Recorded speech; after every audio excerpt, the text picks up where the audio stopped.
Hello again, YouTubers. This is more or less a follow-up of my last video, which was on interpretation. Now, I received a PM from another YouTuber. I'm not going to mention his name. If he wants to say some stuff on this video and draw attention to himself, that's fine, but I don't want to send any unwanted attention his way. Back on point, though. I basically got the reply I was expecting. He started out by saying that the Bible wasn't written for people in 2008, that it was written in various ancient languages, and that you'd need a college education to be able to read the original texts.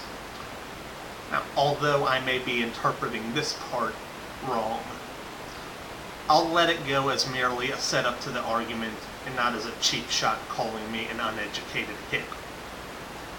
I mean, I really don't think he intended it, as a shot like that, but the thought crossed my mind. Coincidentally enough, though, uneducated hick is the main constituency of Christianity. Just a little fun fact I thought I'd throw in. I did attend college. I haven't received any degrees, and I'm not sure whether or not I'll, go back. But I did spend 2 years at the University of Kentucky, most of which I spent studying philosophy. I'd assume, though, that he means an education in Hebrew, Ancient Greek, and Latin, the languages that the original Bible texts were written in. He continues on by saying how you have to consider the time periods in which the texts were written, the languages that they were written in, and the context of the language used. All of which is very reasonable. But that's just how you go about interpreting things. Those are just, the factors that you consider when you go about interpreting any art form. I'll grant you one thing, though. I do consider the interpretation of the Bible as allegorical moral tales as the most reasonable one. But if that's the case, it really holds no more truth value than any other moral stories, such as Huckleberry Finn or Batman. To inspire belief in and worship of an actual deity, which I kind of think is the point of it, a literal interpretation seems the only way to go. As I've said before, if it's not the infallible, unyielding Word of God, it's nothing more than a collection of stories conceived by other men. You can go about interpreting a piece in the most scholarly way possible, but that doesn't guarantee you the correct interpretation. And I'll demonstrate this point using my standard flawless logic. Welcome to Artistic Interpretation 101. Today we'll be dealing with the 1990 movie Tremors, starring Kevin Bacon and Fred Ward, and how, from the point of view of the Graboids, it's a loose adaptation of the Herman Melville classic Moby Dick. Although we view the story from the human perspective, a classic case of role reversal becomes apparent through the play of the storyline.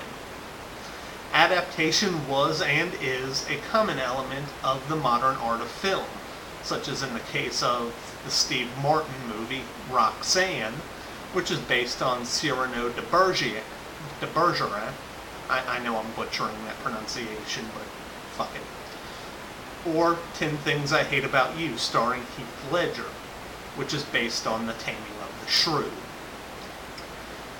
The story starts with the Graboids doing what they do, hunting, and doing it successfully.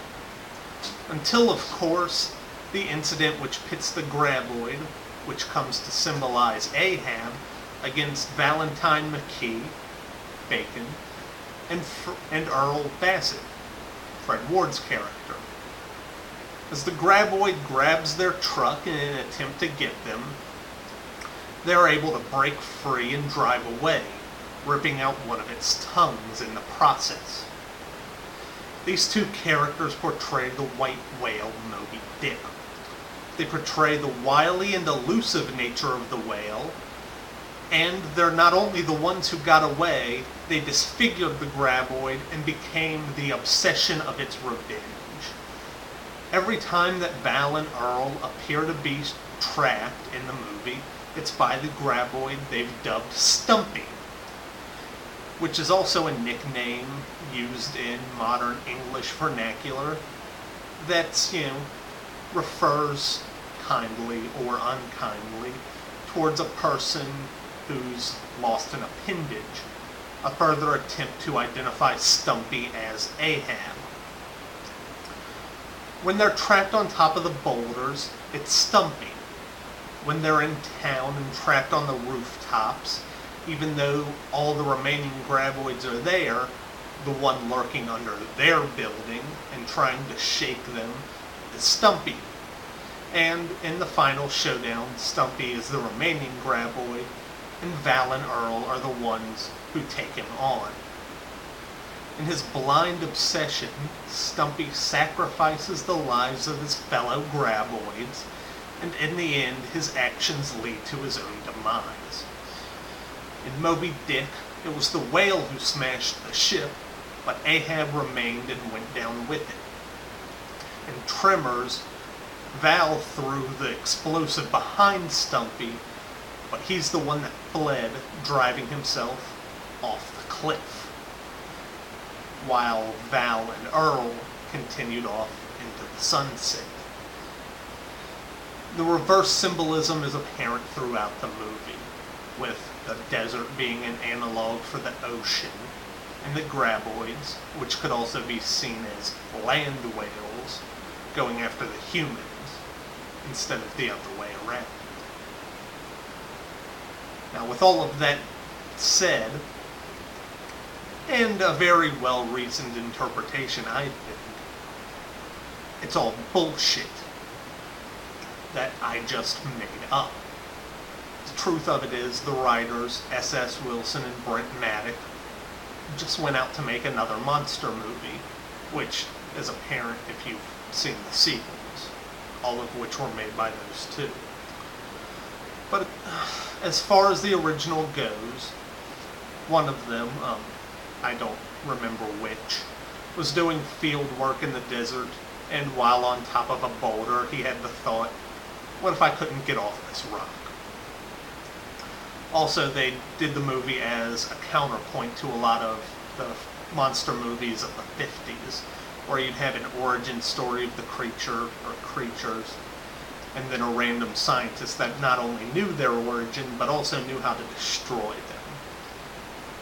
In the original Tremors, at least, there was no origin offered, and the scientists really had no idea how or why they were there. But my interpretation sounded really nice and impressive and all fancy and shit, didn't it? Peace.